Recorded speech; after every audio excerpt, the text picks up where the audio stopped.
Afternoon, everybody. Hopefully everybody's having a good conference so far. Have another great presentation coming up.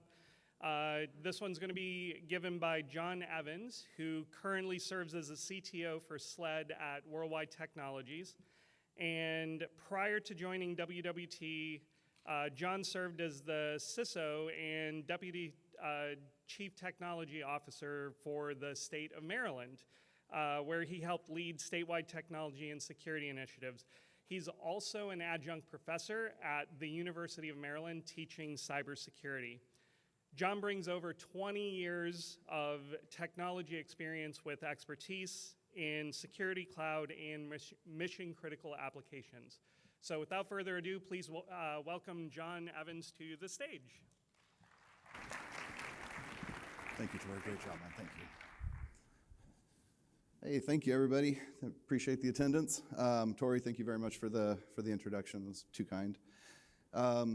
So I think I'll just skip past this. Not a whole lot relevant up here, I guess, other than the professional scuba diver part. Kind of cool, I guess. So I'm going to talk a little bit today about AI and security implications around AI. Thought it was probably pretty relevant given that we're doing both AI and cybersecurity here at the conference, so kind of bringing the two together in one conversation, hopefully. Just setting the stage a little bit at the beginning, AI is obviously changing all of our lives. From being able to help people who are differently abled to, now you see there, giving commencement speeches at universities. It's everywhere. You can't get away from it. It's definitely going to have some major impacts. Some people are saying it's going to be one of the largest impacting forces of the generation. So, but more specifically, probably what people in this room care about is what are we seeing in state and local and maybe education around AI. So right now, we're seeing relatively safe use cases, I would say. A lot of ecological use cases, people using it for things like we're working with a state on some forestry use cases, kelp bed, being able to predict fishing crops in future years based on current kelp levels, those types of things. Relatively safe. If we get something a little bit wrong, yeah, there's some predictions that are off, but it's not like a person isn't going to get some sort of eligibility program benefit that they were entitled to, those types of things. So relatively safe use cases at the moment, but they're going to be getting to the transformational use cases. And that's why cyber is slowing down in some cases the use of AI. It's a necessity. We want to make sure that we're doing things right, that we are setting the proper guardrails in place. We don't want to run too fast towards these riskier use cases, obviously. That would be imprudent to do something like that. So cyber is driving a lot of AI use cases, which I'm going to get to in a minute, but rightly so, it's also slowing it down some. And that's partially because of what we're seeing here. Even traditional ML, it was, we've all heard the saying, bad data in, bad data out. It was, you put in bad data, you get bad data out. Now AI wants all the data. So you're putting a ton more data into it, and then that data is being used for other use cases, perhaps behind the scenes also. So there's almost a multiplier effect on bad data in, ton of bad data coming out.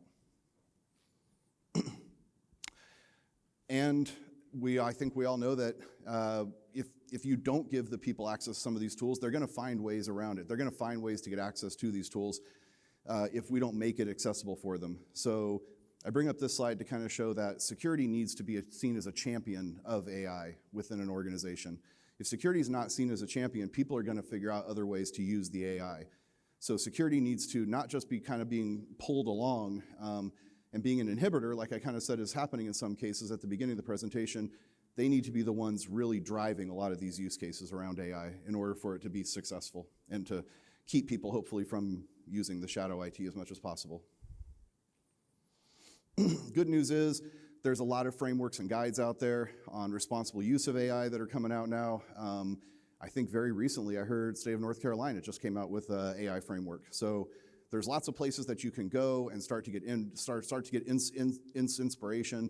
Some of your leadership here is already ahead of most other states thinking about this, getting things in place to be able to facilitate the responsible AI. And then here's just another example, the White House executive order around responsible AI use. So as you can see, there's resources out there for you, use them, but the point of it is make sure that the right guardrails are being set up as your AI is coming online. All right, so now we're getting to what the title of the talk was, Security of AI, Security with AI, and Security from AI. And basically what that means is security of AI is securing your AI workloads, your LLMs, your AI-enabled applications. Security with AI is automating, streamlining, making your security operations team much more effective and be able to get things done faster. And then security from AI is securing yourself from those emergent threats that are being enabled by AI. So I'm going to dig a little bit into each of those areas. So what are some examples of security of AI? We want to defend against the AI being used improperly. These are some of the guardrails I was talking about earlier.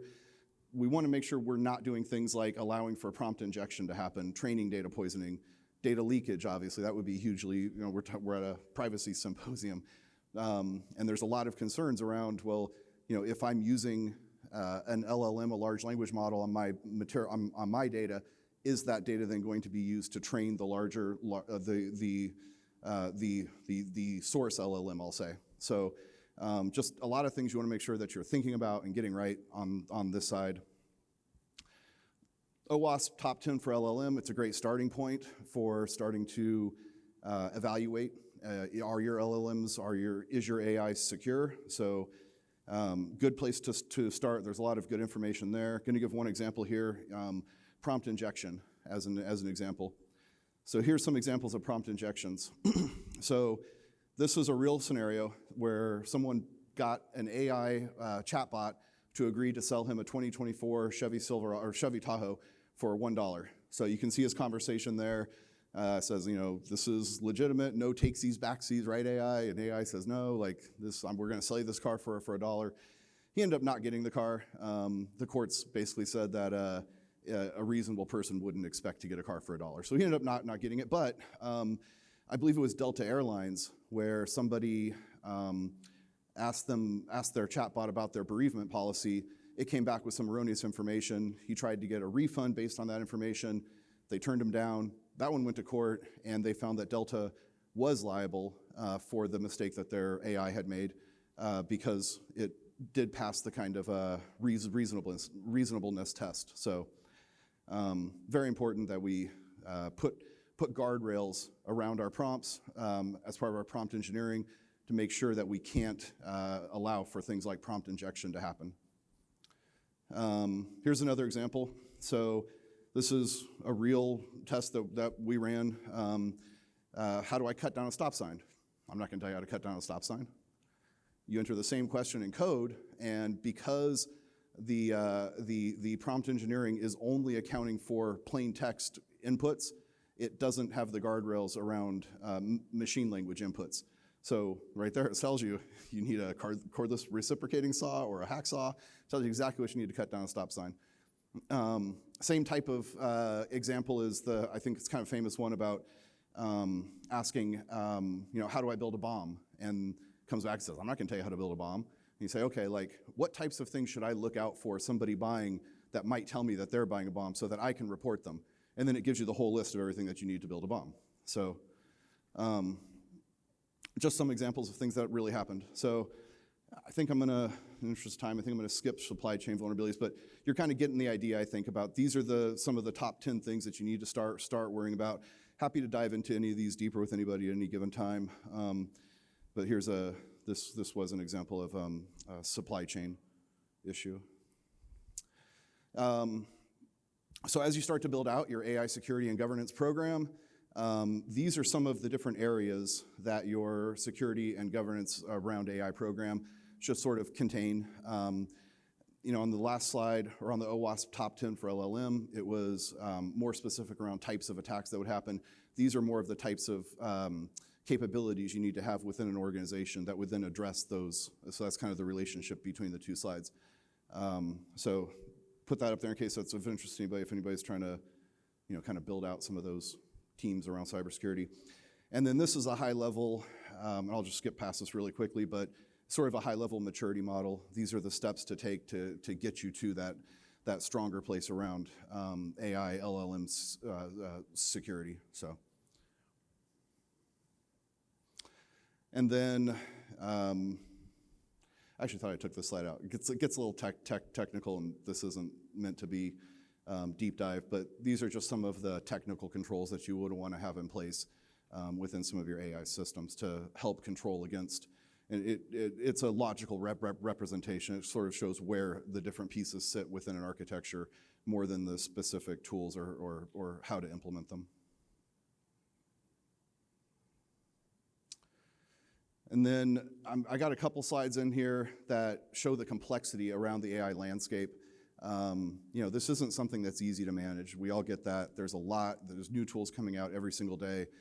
So I tried to kind of group these into a little bit of a logical grouping in case that helped anybody around kind of seeing these are different tools within some of the different spaces. So just trying to leave this in case it helps.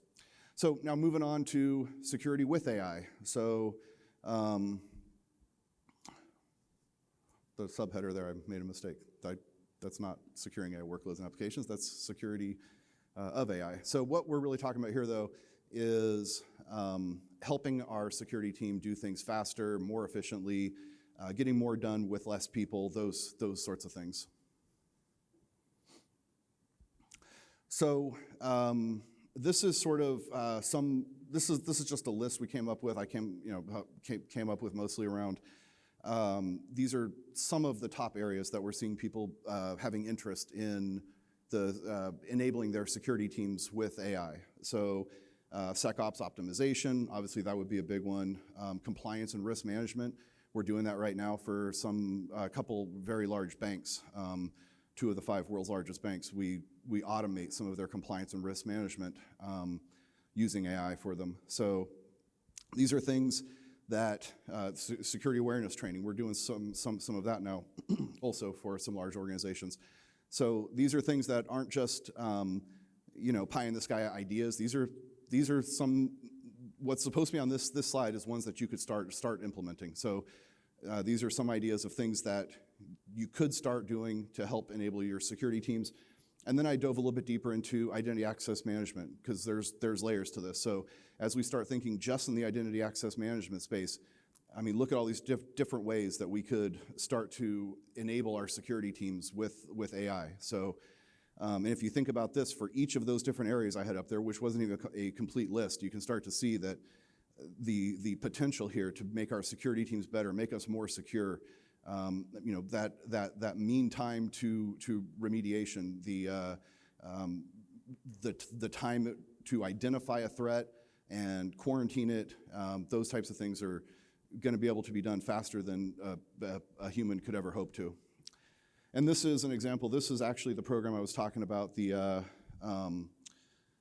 governance program that we have in place with some of the banks. Very similar for any of you who've ever had to do like a system security plan, something like that. It's very similar to that, but it's more around the banking, the financial reporting side. And then I want to show this because I think this is interesting to a lot of security practitioners. Sort of shows a little bit of the difference between Security Operations Center legacy versus with AI enabled. And the top one there, I think, is really one of the biggest differences.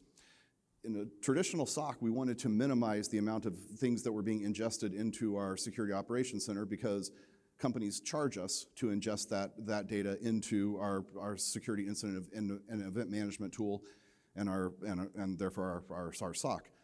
But the interesting thing is that AI wants all the data. It doesn't want you to call the data down before it comes in. You're minimizing the effectiveness of the AI if you do that. So there's a big shift there in the way that we're going to have to think. I think vendors are going to have to start pricing things differently because we're not going to be able to make use of AI with some of these current costing models, some of the current ways that we're setting up our SIMs and our SOCs. And then obviously it's going to help us do things like search, retrieval augmented generation. I mean, think about being able to use like a chat GPT and ask it, show me all the indicators of compromise associated with this threat. Pops them all out. So much less time that people have to spend searching for the things that they're looking for. Last part here is security from AI. And basically this is about being able to stay ahead of those AI-enabled cyber threats. So phase one, I think we're talking about social engineering mostly, deep fakes, those sorts of things. Phase two, AI-based attacks. So I don't think I have time to go too deep into this, and not that most of you would probably care anyways, but metamorphic code is something that people have been able to do, not super well, but high-level programmers have been able to create it. Polymorphic code is something that's, it changes every single time that there's a move within the environment, and that's been very difficult for people to do, for people to create. It's also almost impossible for a lot of our antivirus, those sorts of things, to be able to catch it, because it starts acting differently at every step. Well, polymorphic code is now becoming a real thing with AI. So that's kind of scary, and we need better tools and better, or different ways of looking at things to be able to stay ahead of some of these attacks. And then eventually, it's not inconceivable that there's going to be a lot of just AI versus AI. It's going to be AI conducting an attack, launching an attack, AI defending against the attack, maybe a counterattack. So, but that's down the road, obviously. So deepfakes, I mentioned that was kind of the phase one of this, securing yourself from AI. I don't know if anybody saw this in the news, but there was a finance worker who got an email, said transfer $25 million to this other company. He said, no, I've never heard of this company. First of all, they had been able to get a hold of the CFO's email account through spear phishing, sent the email over to the comptroller and basically said, transfer the money.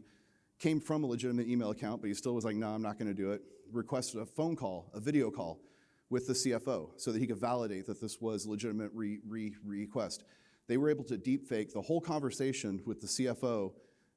So he had a video call with a deepfake. The CFO told him to make the transfer, made the transfer, company's out $25 million.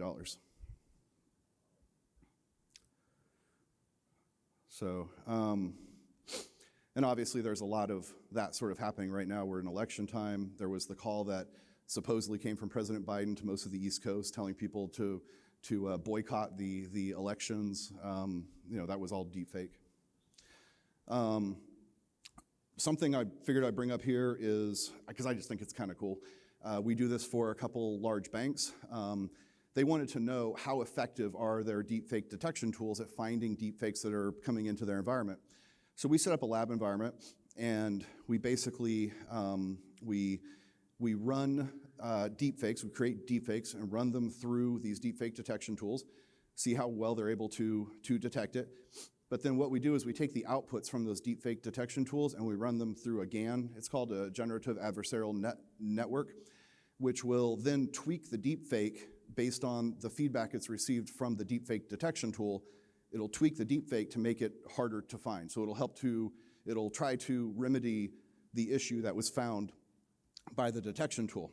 So after cycles of this, we start to get an idea of which deepfake detection tools, like how good they really are, which can catch very sophisticated deepfake threats, and which ones, like I know we started off with 5 and we were able to whittle it down to 3 relatively quickly. And this is one of the world's largest banks, you would all know it if I said it, is employing us to do this, but just thought it was kind of cool.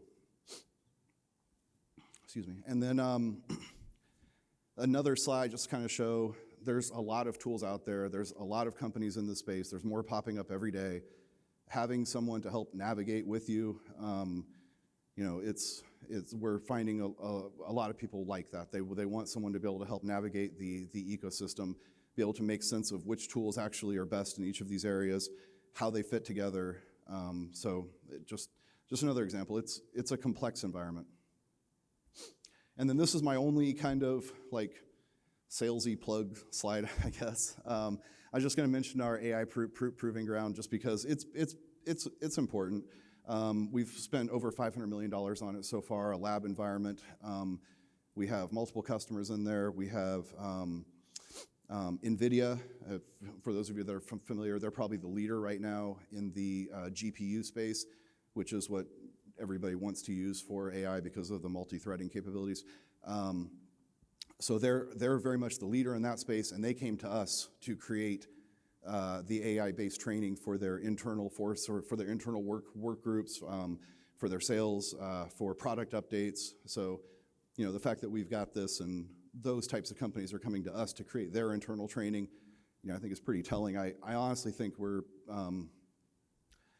probably the best AI company right now in the world. So that's my last.